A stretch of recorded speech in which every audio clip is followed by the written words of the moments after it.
אוקיי, חזרת, חיית שבועיים אצל אחד השכנים, ואחרי זה לקח אותך גרגי? מי זה גרגי? חייט. חייט, מה הוא? תשמע, הוא למד חייטות כן. לפני שלקחו אותו למחנה הכפייה? למחנה העבודה? כן. אוקיי, כן, הוא אמר שאמא שלו לקחה אותו ולימדה אותו. אז הוא אחד חייט. יהודי? לקח אותו אצלו. יהודי? לא. לא יהודי? לא. לקח אותך לעבוד אצלו? כן. כמה זמן עבדת אצלו? כמה זמן? עד מאי, עד 40, עד 45, עד מאי. מאי 45? כן. מ-44 עד מאי 45. 200, היה. ברונק. סוף מלחמה. סוף מלחמה. בסוף המלחמה? אני הלך עם חבר. לאן? בבית. הזכירו. שכרת דירה עם חבר? חבר, לקח בירתים מי?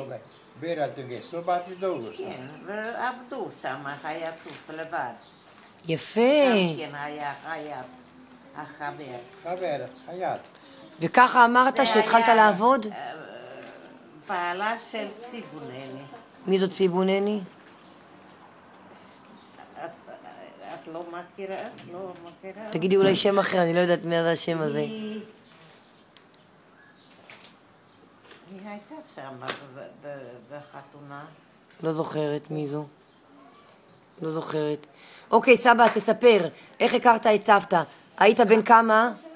מה? היית בן כמה היית כששכרת דירה? בן כמה היית? כששכרת דירה? במאי אני אשתפותה. הוא שונאת.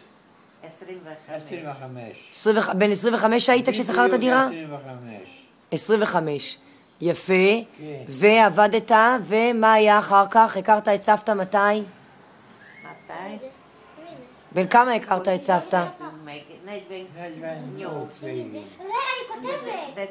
48 בדצמבר.